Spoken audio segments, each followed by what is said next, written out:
అసలు డేటాబేస్ అంటే ఏంటి? మనం కలెక్ట్ చేసిన డేటాను అంతా ఒక దగ్గర స్టోర్ చేసి దాన్ని నీట్ గా అరేంజ్ చేసి మనకి ఈజీగా దొరికేలా చేయడమే డేటాబేస్ అంటే.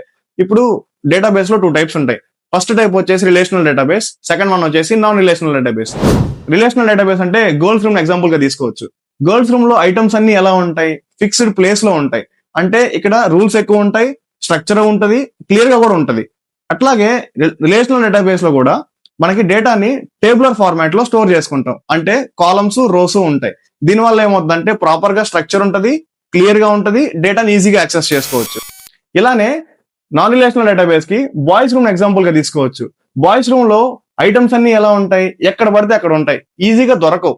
నాన్ రిలేషనల్ డేటాబేస్ లో కూడా ఇలానే మనం డేటాని ఒక ఫైల్ లాగా స్టోర్ చేయొచ్చు, లేకుంటే కీ వాల్యూ పెయిర్ లాగా స్టోర్ చేసుకోవచ్చు, లేదనుకుంటే మనం గ్రాఫ్స్ లాగా స్టోర్ చేసుకోవచ్చు. దీనివల్ల ఏంటంటే ఫ్లెక్సిబిలిటీ పెరుగుతుంది, యాక్సెసిబిలిటీ కొంచెం స్లో అవుతుంది కంపేర్ టు రిలేషనల్ డేటాబేస్.